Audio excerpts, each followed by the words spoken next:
Hey guys, welcome back. My name is Scott Alverson. Today I'm going to be talking about a problem with Creality CR6 SE printer that I had that seems to be not a very big issue, but I did have it, so I'm going to talk about it because there was not a lot of information out there on it. And if you've ever had this problem, you will know that it's very frustrating to go out and if you can't find any information, and I talked to Creality and they didn't have a lot of information on me. They just told me to replace my print head. But I didn't want to do that because you know what? You don't get into this world of 3D printers and think that's what we'll do. We'll just replace our print head, right? You can. They're not expensive. It's like a $40 part. Not a big deal, right? And I did end up buying a second print head.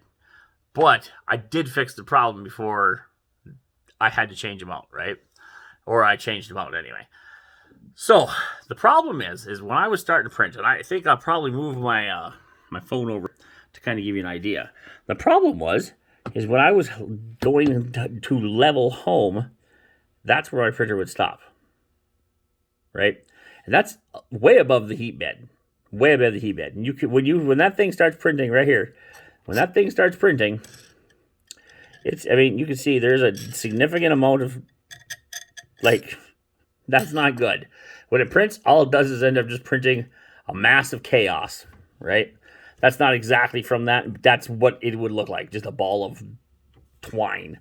And so that doesn't work. For reference reasons, what I thought it was I thought it was this switch here that would come down. And when this thing has a red light right here, but when this little metal bar comes into here, that red light turns off. And that sends a signal over here to tell it to quit, right? So I thought maybe that was bad. So then I did some tests. I tested the voltage and I tested a bunch of other stuff on it, and that didn't seem to be the problem. So then I'm like, okay, so I tested some more and I couldn't figure out what the problem was. And I thought, well, maybe it was something back with the bars on the back and the motors, and I tested all that stuff. But it wasn't. It ends up being that on the print head, which I'll show you here, there is a chipboard. And I had actually, before this problem, I had actually burned out a nozzle somehow. Some filament had got stuck into the nozzle, and it just burned and turned into a powder. Nothing started. It got stuck anyway, and it caused me all kinds of problems. And that's what started all this. So I had taken this part off here, the heat part of the nozzle, cleaned everything out, took everything off, and that's when all this started. Okay, so that's how this led to this problem. So I knew it was something I did. But anyway, I searched and searched and searched. Anyway, I searched and searched and searched on the webs for tons of information, and I could find nothing. Like snippets. I found quite a few people having the same problem, but very few resolutions to this problem, other than people going, well, go into your software and do this, and go into your software and do that. And I'm like, but nothing, I didn't do anything to my software. Okay, being in the PC repair industry for many years that I knew that if I hadn't touched anything on the software or done any updates, there should be no reason why the software should be causing a problem. Same thing on a computer or a Mac or whatever. You just know that if you didn't do anything with software, you didn't install nothing, or you didn't do any updates, that shouldn't be a problem. So it had to be a hardware issue. And I don't know what. I knew that when I took it apart, I put everything back the way it was supposed to be, and it didn't print the way it was supposed to be afterwards. So I was like, okay, something's broke. But there's a lot of software people update the software. So I actually did update the software, thinking maybe this will cause the. No, obviously it did not work. But I did figure out one person had posted, and I do not remember his name. I'm sorry, but if I can find you again, I will definitely put credits for where the credit is due. Because you gave me this idea, sir, and thank you very much. On the chipboard, there is this on this print head, there is this little motherboard-like thing, right? There's a little board with all the cables that plug into it and this little brain.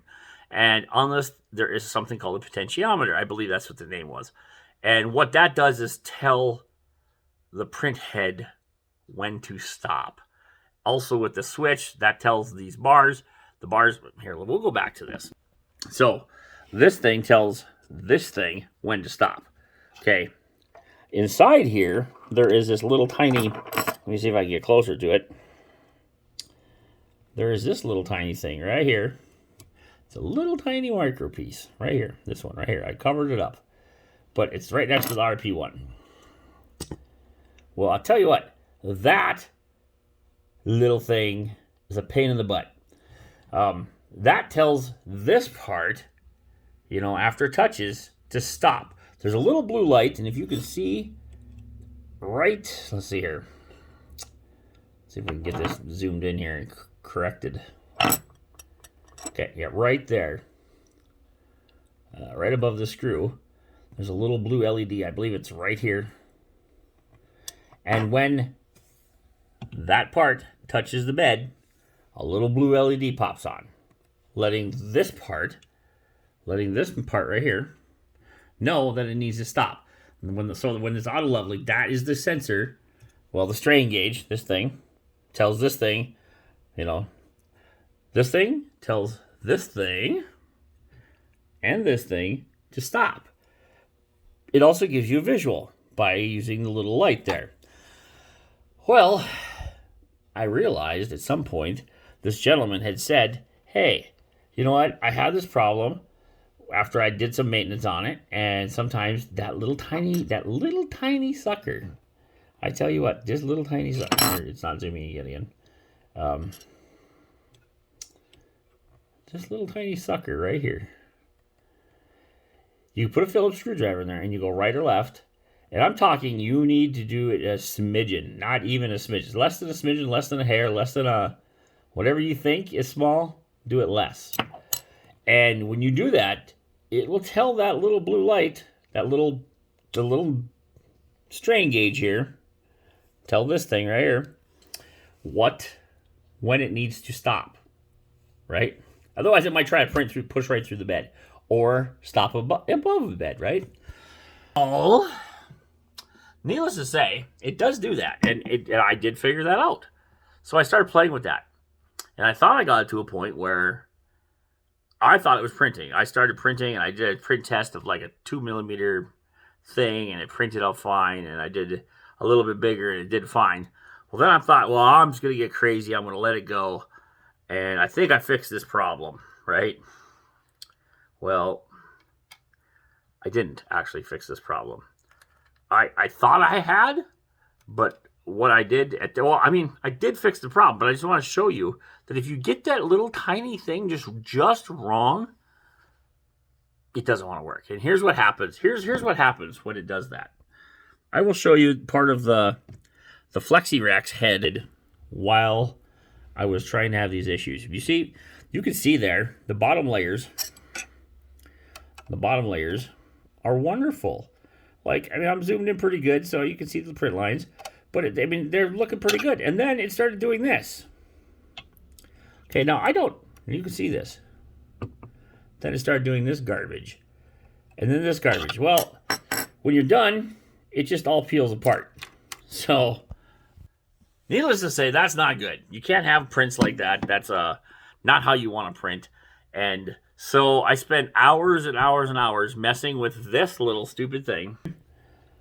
That little stupid thing. Get over there. Zoom in. Beep.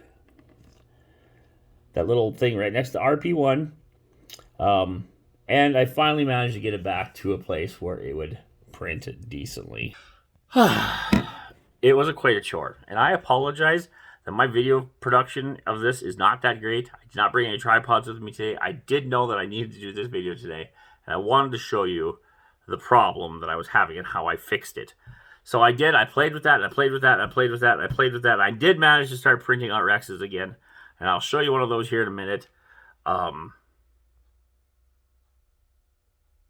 When I'm getting towards the end of this video, I'll show you one of the Rexes I printed after I got it all settled out.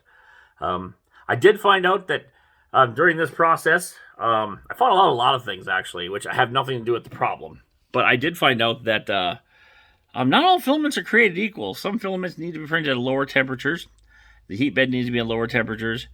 And the print times and the whatever else is all need to be adjusted. Like, print speeds can't be 100 all the time. You know, I've been printing on 100 all the time with my CR6 SE, and I haven't had barely any problems at all. This thing's been print like a beast for, you know, almost a year and a half now for me, or whatever it's been. A year, I suppose, now. And nothing. no problems. Well, during all this process, I kept thinking there was more problems. I kept going back to the problem. It ends up being some of the problems I had after I thought I fixed the problems and fixed the layering issue, which I did fix. That I was having some bottom layering issues and some stuff like that. I don't have any examples of those, unfortunately, to show you. But I did manage to fix all that, and just by paying attention to the filament. And sometimes filament, especially the shiny gold stuff, the satiny stuff, does not need to be printed. The print bed does not need to be at 60 degrees Celsius, which is generic default setting on this Creality, right? I know most of you already know all this, so I'm repetitive, but for those that don't, this is important information. And now my printer prints fine anyway. I've printed tons more stuff after my episode, and yeah, so I'm going to show you a Rexy now that is working and that I have printed with the same print head, mind you, that I had showed here. I'll show you. This print head actually works just fine. Not a big deal. I do have a new print head on there now, just to resolve, because I thought some of my layering problems were the print head, which it didn't end up being that way. That's how I figured out what the layering problems were. It ends up being that, sometimes you just need to cool things down. Go figure, who knew? Anyway, yeah, let's go over there. Let's go see a little Rexy that I have printed since then, and I will show you. Yeah, I'll show you one of my Rexys and show. Ooh, let me get my phone case here, wherever it happens to be. Oh yeah, over there. All right. Ooh. Here's a Rexy that I printed out afterwards in the same color. After all said and done, can't show you any of that stuff because that is nothing to do with printers. There we go. There is Rexy printed out afterwards.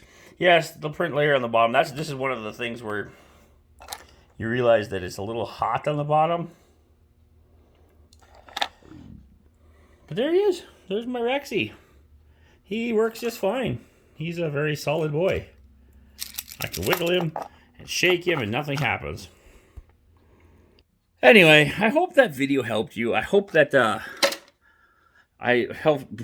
If I can even help one person with that problem, I'm tickled pink. And you call me crazy man. Anyway, I hope that video helps even one person out there with their problem with their printer. And if it does, thank you. I'm happy that it helped you. And that's just my episode with my printer. I will be continuing making videos about these because there's still some issues you have hard to find real information on. Anyway, so until next time, thank you for watching this video. My name is Scott. You call me Guff, and I'll be signing off.